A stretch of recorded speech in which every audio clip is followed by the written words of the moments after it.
सावन में शिव भक्तों के स्वागत को तैयार दिल्ली सरकार। पूर्वी दिल्ली में कांवड़ शिविरों की तैयारी जोरों पर। शिविरों के 500 मीटर के दायरे में नहीं खुलेंगे मीट की दुकानें।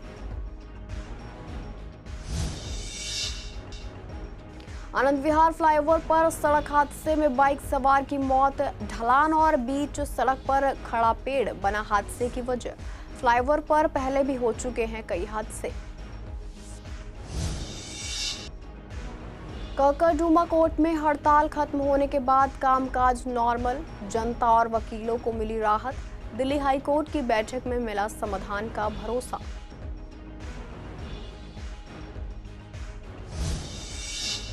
पूर्वी दिल्ली में अवैध शराब तस्कर गिरफ्तार। 1400 क्वार्टर देशी शराब का जखीरा जब्त। आर्थिक तंगी के कारण कर रहा था शराब की सप्लाई।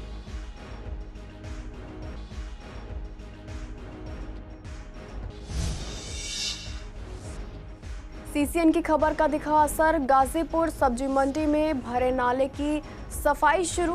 व्यापारियों को मिली राहत। ग्राहकों की आवाजाही हुई सुगम।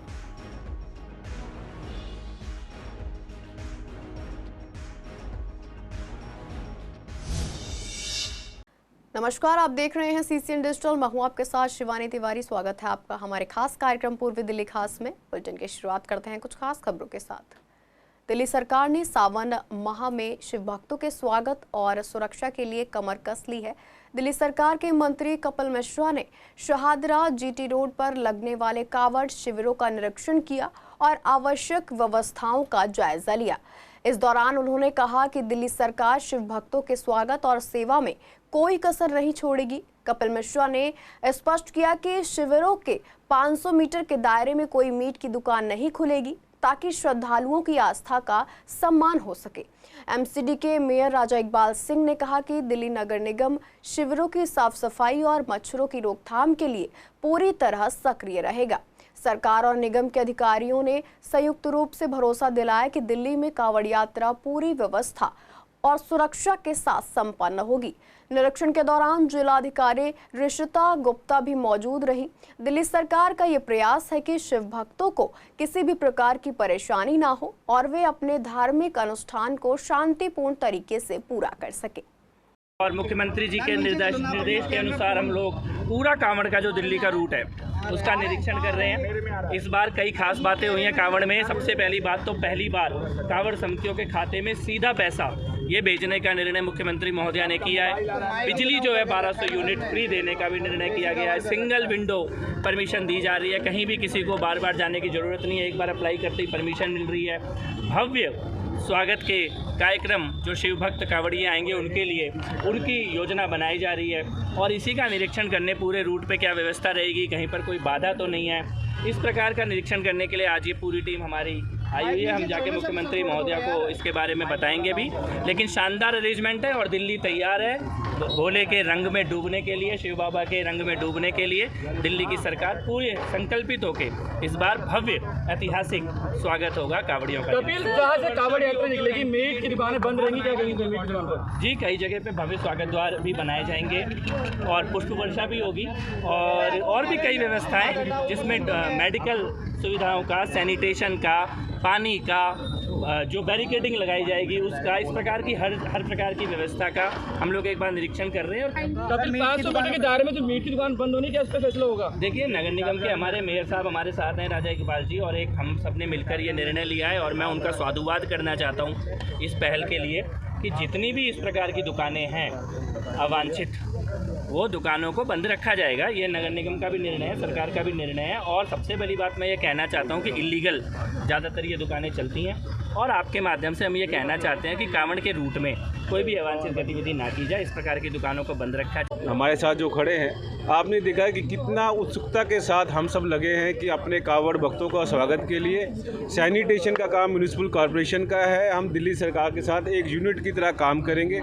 सैनिटेशन हो, मोबाइल टॉयलेट हो, जल की व्यवस्था हो, कहीं डॉक्टर्स की अवेलेबिलिटी की बात हो, सब हम दिल्ली सरकार के साथ मिलकर और हम वेट करें कि हमारे भक्त लोग आएँ और हम उनका भव्य स्वागत करें। देखो, अभी मंत्री जी ने बताया कि बिल्कुल इसमें क्लियर बात है कि जो हम सब लोग मिलके चलने वाले लोग हैं। मैंने ऑलरेडी अपील भी की है और मुझे दूसरे समुदाय से भी बहुत अच्छा रिस्पांस आ रहा है। और जहाँ दिशा निर्देश की बात है, मेरा मानना है कि पूरे रूट के अंदर कहीं भी मीट की दुकान नहीं चलेगी।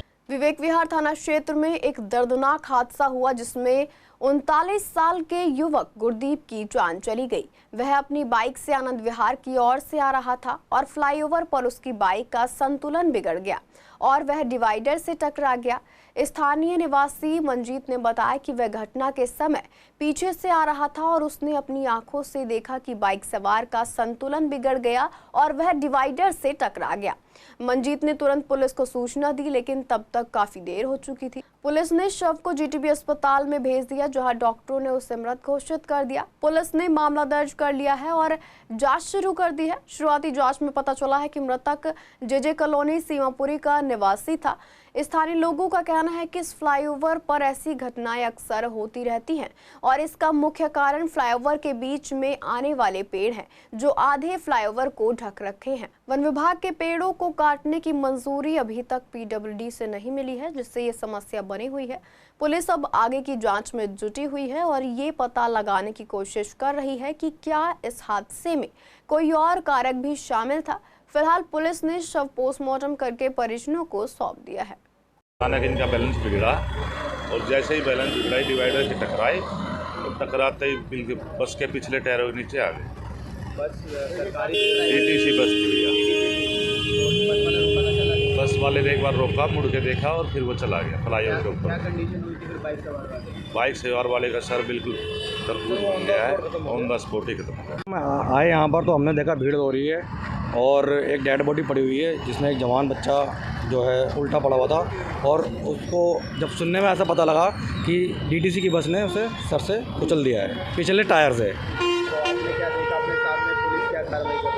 पुलिस की वैन आई और उस डेड बॉडी को उठाया, स्ट्रेचर पर उठा के वो गाड़ी में डाल के अब जहाँ वो कार्रवाई करेंगे वहाँ ले गई। मैं यहाँ का निवासी हूँ, मैं डेली सुबह शाम यहाँ से आता जाता हूँ। मैं जब से देख रहा हूँ, जब से ये पुल का निर्माण हुआ है, तब से हर दिन लगभग एक दो एक्सीडेंट होता है। किसी दिन ऐसा नहीं होता है जहाँ पे एक्सीडेंट होता है। मेरा तो डेली आना जाना होता है। मैं ये कहना चाहता हूँ कि जब से ये देखो छोटी सी पेड़ है, जब ये पुल बन रहा था, जिस दिन पहले उद्घाटन हुआ था, उस दिन भी ये पुल की वजह से इसके अंदर टकरा गया और दो बाइक सवार तो दोनों घायल हो गया। वो एक्सीडेंट पूरा एकदम पूरी तरह से, उसके बाद हॉस्पिटल गया, पता नहीं उसका क्या हुआ। लेकिन मैं ये कहना चाहता हूँ सरकार से ये जो भी बनाया है, इस पुल को इस तरह से बनाया जाए, या तो यहाँ पे जाता है, यहाँ अंदर अंडरपास जाता है, इसकी वजह से ये दुर्घटना होता है, तो ऐसा कुछ व्यवस्था किया जाए। क्योंकि ये ज़्यादातर बाइक सवार एक्सीडेंट होता है, कार सवार बहुत कम होता है, बाइक सवार स्कूटी वाले ज़्यादातर यहाँ पे। चेक बाउंस के डिजिटल कोर्ट को राउज एवेन्यू कोर्ट में शिफ्ट करने के खिलाफ ककरडुमा कोर्ट में वकीलों की भूख हड़ताल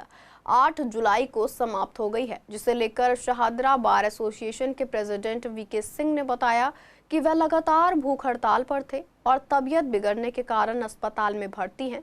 7 जुलाई को दिल्ली हाई कोर्ट में इस मुद्दे पर एक बैठक हुई, जिसमें वकीलों की मांगों और समस्याओं को लेकर चर्चा की गई। बैठक में कोर्ट ने संबंधित आदेश में संशोधन करने का आश्वासन दिया और वकीलों से हड़ताल समाप्त करने की अपील की। इसके बाद बार एसोसिएशन ने हड़ताल वापस लेने का फैसला किया। हड़ताल खत्म होने से अब ककरडुमा कोर्ट में नियमित न्यायिक कार्य दोबारा शुरू हो गए हैं, जिससे आम जनता और वकीलों को राहत मिली है। पूर्वी दिल्ली के शकरपुर पुलिस ने बड़ी कामयाबी हासिल करते हुए 1400 क्वार्टर हरियाणा लेबल वाली अवैध देशी शराब के साथ एक तस्कर को गिरफ्तार किया है। आरोपी विक्रम नामक युवक ललिता पार्क लक्ष्मी नगर का रहने वाला है। वह पहले उत्तर प्रदेश के खोड़ा में बेकरी में काम करता था, लेकिन कोरोना महामारी के बाद आर्थिक तंगी के चलते अवैध शराब के धंधे में उतर गया। चौधरी डेरी गणेश नगर एक्सटेंशन के पास कश्यप फार्म की पार्किंग में पुलिस को गुप्त सूचना मिली थी। सूचना के आधार पर इंस्पेक्टर कमल किशोर और एसीपी प्रीत विहार की निगरानी में पुलिस टीम ने छापा मारकर कार से भारी मात्रा में शराब बरामद की। आरोपी ने भागने की कोशिश की, लेकिन टीम ने मौके पर ही उसे पकड़ लिया। पुलिस जांच में पता चला है कि विक्रम बदरपुर से एक अज्ञात व्यक्ति से शराब लेकर सीलमपुर में वाल्मीकि नाम के व्यक्ति को सप्लाई करता था। उसके पास से फाल्गन संतरा ब्रांड की 28 पेटियां बरामद की गई, जिनमें कुल 1400 सीलबंद क्वार्टर थे। इस मामले में थाना शकरपुर में आबकारी अधिनियम के तहत एफआईआर दर्ज की गई है। गाजीपुर सब्जी मंडी में बीते कई दिनों से नाले का पानी भरने से व्यापारियों और ग्राहकों को भारी परेशानी का सामना करना पड़ रहा था। लेकिन जब इस मुद्दे को सीसीएन ने गंभीरता से उठाया और लगातार खबर चलाई तो इसका असर देखने को मिला। दरअसल प्रशासन द्वारा अब नाले की सफाई कराई जा रही है।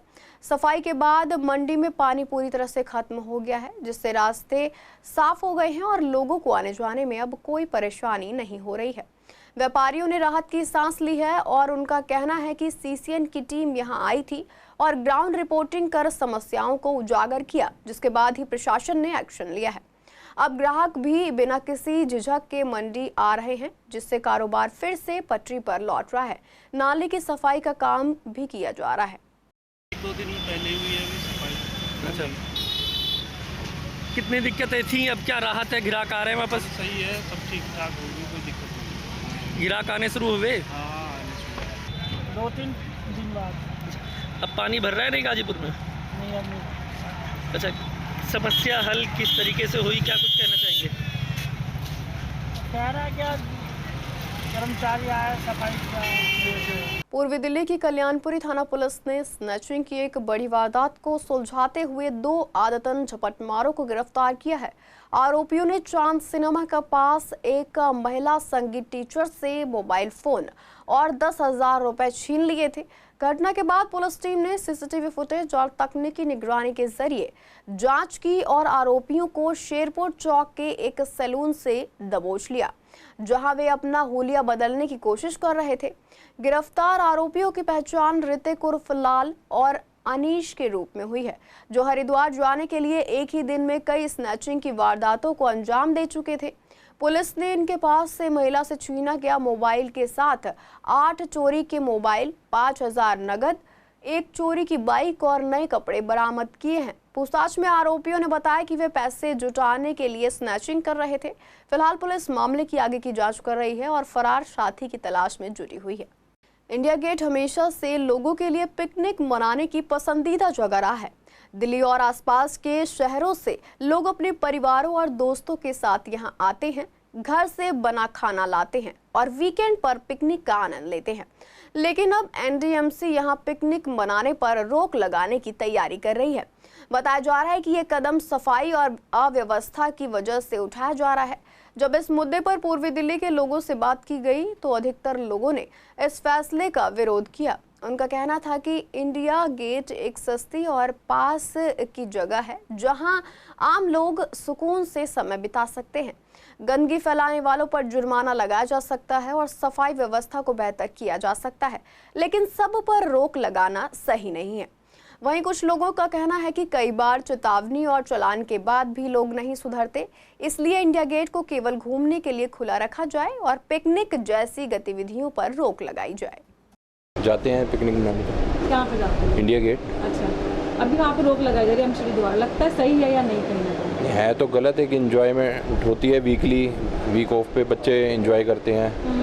तो किस तरीके से एंजॉय करते हैं, किस तरीके से मनाते हैं पिकनिक वगैरह? लोग घर से कुछ लेकर जाते हैं क्या?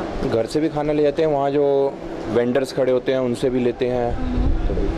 तो दोनों पे इफेक्ट पड़ेगा, फैमिली पे भी और जो वेंडर्स हैं उनका भी काम डाउन होगा थोड़ा। दिल्ली वाले में कितना मैटर करता है इंडिया गेट, किस तरीके से मतलब आप एंजॉय करते हैं? दिल्ली वाले वीकेंड ही एंजॉय कर रहे हैं बच्चों के साथ। ये है। तो बंद करना सही है या नहीं? बंद करना गलत ही है एक तरीके से। नहीं, सही तो नहीं है, ये चीज़ तो होनी चाहिए, पिकनिक स्पॉट तक होना चाहिए। मतलब दिल्ली वाले में कितना मैटर करता है इंडिया गेट? अरे बहुत मैटर करता है वहाँ तो, मतलब ऑलमोस्ट देखा जाए तो 80% लोग वहाँ पे इसीलिए जाते हैं।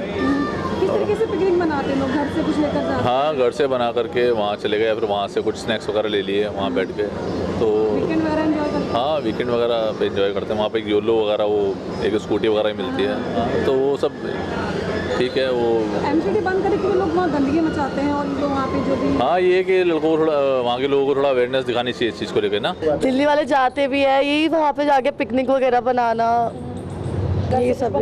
हाँ, घर से कुछ बना के ले जाना वहाँ पे सारा।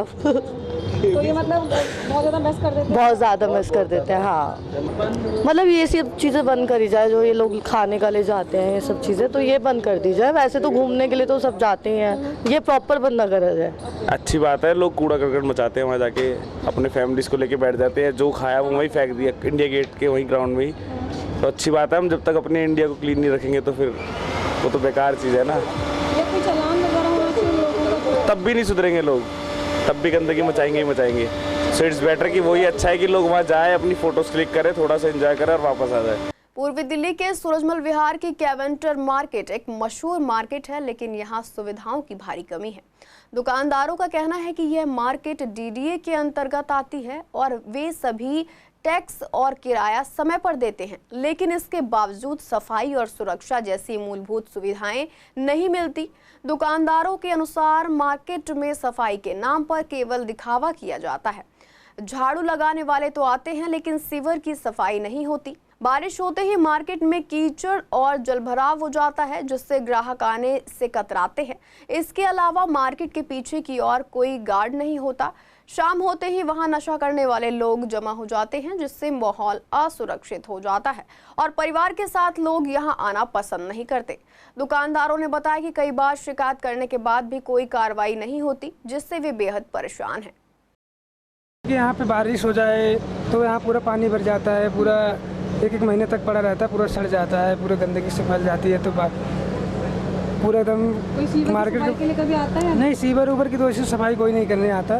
कोई कंप्लेन होती है तो आते हैं, नहीं तो ऐसे फिर भरा रहता है। अभी तो बारिश का सीज़न चालू हुआ है, तो अभी 2 दिन पहले बारिश हुई तो भरा हुआ था, निकाला गया इधर उधर से, अब फिर बारिश होगी भर जाता है। इधर पीछे की साइड पूरा नहीं, सफाई वाले तो आते हैं, पर वैसे सफाई वाले नहीं आते हैं कि जैसे आना चाहिए, वैसे कूड़े वाले हैं। ये मार्केट में ये पूरी हम देखो सारे यहाँ पे शॉप्स लेके बैठे हुए हैं, सब किराए पे हैं, सब ने अपना बिजनेस कर रहे हैं, व्यापार कर रहे हैं। उसमें आप ये देखो यहाँ पे जब बारिश होती है कोई ड्रेनेज का प्रॉपर सिस्टम ही नहीं है, किसी भी टाइम कभी भी पानी भर जाता है, कस्टमर आ नहीं पाता। जबकि हम डीडीए की मार्केट में दुकानें लेके बैठे हैं, जो गवर्नमेंट का सब कुछ प्रोसीजर उसके हिसाब से चल रहे हैं, उसके बावजूद भी ना कस्टमर एंटर हो पाता है, कस्टमर आता है बाहर से चला जाता है, क्योंकि यहाँ ड्रेनेज सिस्टम ही नहीं है। सफाई वाले आते हैं या नहीं आते? मैम सफाई वाले क्या करेंगे आगे जब ड्रेनेज ही नहीं जा रही है। आप अपने सामने देखिए, अभी आप 1 बजे का टाइम है, काम का टाइम है, आप आसपास कैमरा घुमा के एक बार चेक करिए क्या हालत है मार्केट की। तो यहाँ पे कोई मतलब क्लीनिंग के लिए आता है? 1% मैम हर टाइम से कंप्लेंट है, बट कंप्लेंट का कोई उत्तर नहीं है, कोई जवाब कुछ नहीं है हमारे पास। यहाँ की हालत तो जो है बहुत बेकार है। पहली चीज़ यहाँ सफाई 1% नहीं है। एमसीडी की ये सामने ऑफिस है, ऑफिस पे फोकस करो। एमसीडी के सामने ऑफिस है, या एमसीडी का कोई बंदा कभी जो है आता है, सिर्फ चालान करने के लिए आते हैं कि चालान कर देंगे, गंदगी ये कैसी है, चालान कर देंगे। सफाई के मामले 1% की सफाई नहीं, ये सब एमसीडी का कूड़ा पड़ा हुआ है। एमसीडी का अगर जो है लोग आए यहाँ पे तो सफाई ना हो। हाँ, सीवर की जो है, सीवर का भी जो है सफाई होता है तो उसका पैसा लिया जाता है। वैसे नहीं करते? न वैसे नहीं करते। बीमारी का बहुत खतरा रहता है, लोग आते जाते करते हैं। स्मेल तो अभी भी आ रही है, पानी भरा रहता है। आप तो थोड़ा लेट आए हो, पानी तो काफ़ी सूख गया अभी, फिर बारिश आएगी फिर भर जाएगा। तो कोई यहाँ पे ड्रेनेज सिस्टम ठीक है या नहीं है? कोई सफाई वाले आते हैं या नहीं? नहीं, सफाई वाले तो आते हैं, लेकिन सिस्टम ठीक नहीं है, जिससे थोड़ा सा वो आके देखें और सही से लाइन चालू हो तो ये प्रॉब्लम ना आए। दिल्ली सरकार ने 10 साल पुरानी डीजल और 15 साल पुरानी पेट्रोल गाड़ियों पर रोक लगाने के फैसले को कुछ समय के लिए टालने की मांग की थी। ये अभियान 1 जुलाई से शुरू होना था, लेकिन अब इसे 1 नवंबर से दिल्ली एनसीआर के कई राज्यों में एक साथ लागू किया जाएगा। इस फैसले पर जब पूर्वी दिल्ली की जनता से बात की गई तो कई लोगों ने कहा कि इससे ज़्यादा फायदा नहीं होगा, क्योंकि 4 महीने में कोई नई गाड़ी खरीदना आसान नहीं है। कुछ लोगों का कहना है कि महंगी गाड़ियां जल्दी खराब नहीं होती और सिर्फ 15 साल पुरानी होने का मतलब ये नहीं कि वो ज़्यादा प्रदूषण फैला रही हैं। उनका मानना है कि ऐसी गाड़ियों की उम्र सीमा बढ़ाई जानी चाहिए। वहीं कुछ लोग सरकार के फैसले का समर्थन कर रहे हैं। उनका कहना है कि इस समय से लोगों को अपनी गाड़ियां बेचना या उनका रखरखाव करने का मौका मिलेगा।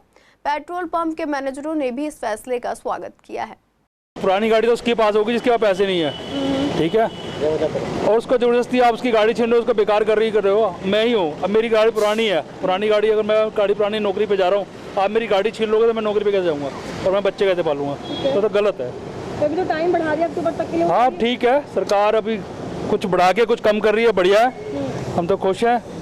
तब हम लोगों को टाइम मिल जाएगा गाड़ी नहीं लेने का या फिर किस तरीके? मैडम गाड़ी तो नहीं ली जाएगी। जो आदमी पुरानी गाड़ी पे चल रहा है पुरानी गाड़ी भी चलेगा। आप ये मत सोचो नई गाड़ी के लिए तो पैसे चाहिए नहीं चाहिए, तो पैसे कौन देगा? सरकार देगी।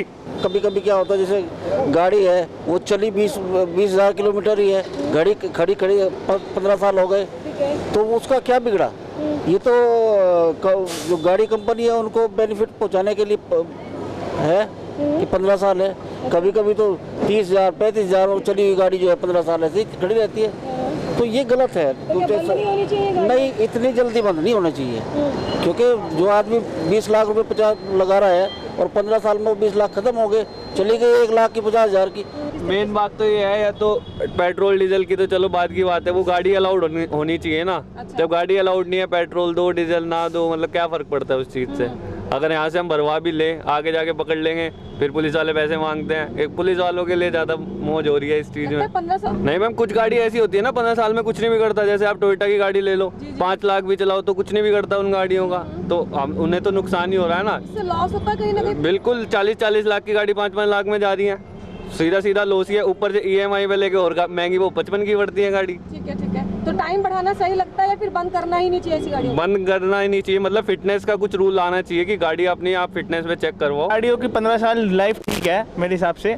पेट्रोल की 15 साल ठीक है, गाड़ी इतनी ही होनी चाहिए और इसके ज़्यादा टाइम नहीं होना चाहिए। जो महंगी गाड़ी है उस पर छूट होनी चाहिए, जैसे लग्जरी गाड़ी हो गई मर्सिडीज वगैरह, तो इन पे थोड़ी सी छूट होनी चाहिए क्योंकि इनकी रीसेल वैल्यू कम हो जाती है। अभी जो टाइम बढ़ा दिया अक्टूबर तक के, लगता है सही फैसला है? अक्टूबर के लिए टाइम बढ़ाने में कोई फ़ायदा नहीं है, 3 महीने बढ़ा के क्या फ़ायदा मिलेगा? 15 साल वैसे ही है, 3 महीने में उनसे गाड़ी की रीसेल वैल्यू बढ़नी तो है नहीं, उतनी की उतनी रहनी है। हाँ सही फैसला है, थोड़ा टाइम मिल जाएगा लोगों को तो अपना हिसाब देख लेंगे वो जैसे भी। 3 महीने में लोग क्या कर पाएंगे? गाड़ियाँ ही चेंज करेंगे, अपना हिसाब से गाड़ियाँ चेंज कर लेंगे। किसी पे एकदम पैसे नहीं होते, कुछ होता है तो अपना अरेंजमेंट कर लेंगे। 15 साल काफ़ी है और बढ़नी चाहिए गाड़ियाँ? नहीं, काफ़ी तो नहीं है, हाउस होल्ड के लिए तो बिल्कुल ही काफ़ी नहीं है। दिल्ली सरकार के ऊर्जा मंत्री आशीष सूद के आह्वान पर दिल्ली के सभी विधानसभा में प्रधानमंत्री मुफ्त बिजली योजना सोलर मेला का आयोजन किया जा रहा है। इसी कड़ी में शाहदरा विधानसभा के भोलानाथ नगर स्थित गीता कॉलोनी भवन में एक कार्यक्रम का आयोजन किया गया। इस कार्यक्रम में BSCS द्वारा तमाम सोलर कंपनियों और बैंक एक्सपर्ट्स ने भाग लिया और सोलर पैनल के फायदे बताए। शाहदरा के विधायक संजय गोयल ने बताया कि दिल्ली सरकार 3 किलोवाट सोलर पैनल पर 30,000 रुपए की सब्सिडी दे रही है, जबकि केंद्र सरकार द्वारा 78,000 की सब्सिडी दी जा रही है। इस प्रकार 3 किलोवाट सोलर पैनल पर कुल मिलाकर 1,08,000 की सब्सिडी मिलेगी। उन्होंने बताया कि सोलर पैनल न केवल बिजली की बचत करने में मदद करेगा बल्कि पर्यावरण संरक्षण में भी महत्वपूर्ण भूमिका निभाएगा। कार्यक्रम में उपस्थित लोगों को सोलर पैनल के बारे में जानकारी दी गई और उन्हें इस योजना का लाभ उठाने के लिए प्रोत्साहित किया गया। BSCS ने जनता को नुक्कड़ नाटक के जरिए भी समझाया। BSCS और सोलर कंपनियों के प्रतिनिधियों ने लोगों के सवालों के जवाब दिए और उन्हें सोलर पैनल लगाने की प्रक्रिया के बारे में भी बताया। देखिए, PM सूर्य घर मुफ्त बिजली योजना के तहत आज एक हमारी BSS जो कंपनी है, यहाँ की स्थानीय बिजली कंपनी, उन्होंने एक सोलर पैनल मेला लगाया है। यहाँ पर बैंक्स भी आए हुए हैं, कंपनी जो पैनल में रजिस्टर्ड हैं भारत सरकार के साथ में, वो सारी आ रही है, समझा रहे हैं कि आपको कैसे इसको लगाना है, कितनी कॉस्ट आएगी, क्या इसकी बैंक से कैसे लोन प्राप्त कर सकते हैं, कितनी सब्सिडी है। 3 किलोवाट तक दिल्ली सरकार की 30,000 रुपये है और केंद्र सरकार की 78,000 है, तो 1,08,000 रुपये की सब्सिडी टोटल मिलती है। और फिर दूसरा जनरेशन बेस्ड सब्सिडी 3 किलोवाट तक का यदि घर पर कनेक्शन लगाते हैं तो मान लीजिए 1 किलोवाट में 300 यूनिट होती है और 3 किलोवाट में 900 यूनिट होती है, तो 5 साल तक 3 रुपये पर यूनिट के हिसाब से 2700 इंटू 5 साल लगाएंगे तो ये आपको एक्स्ट्रा बेनिफिट दिल्ली सरकार के माध्यम से दिया जाएगा, जिससे ये होगा कि सोलर पैनल यदि छत पर लगेंगे और उससे एक तो एनवायरनमेंट भी सेव होगा, धरती भी बचेगी और भगवान सूर्यदेव की जो रोशनी है उसको हम कैच करके अपनी बिजली प्रोडक्शन बन सकते हैं। अभी बिजली उपभोक्ता हैं, फिर बिजली के प्रोड्यूसर बन सकते हैं। फिलहाल के लिए पूर्वी दिल्ली खास में इतना ही। ऐसी तमाम अपडेट्स के लिए बने रहिए CCN डिजिटल के साथ।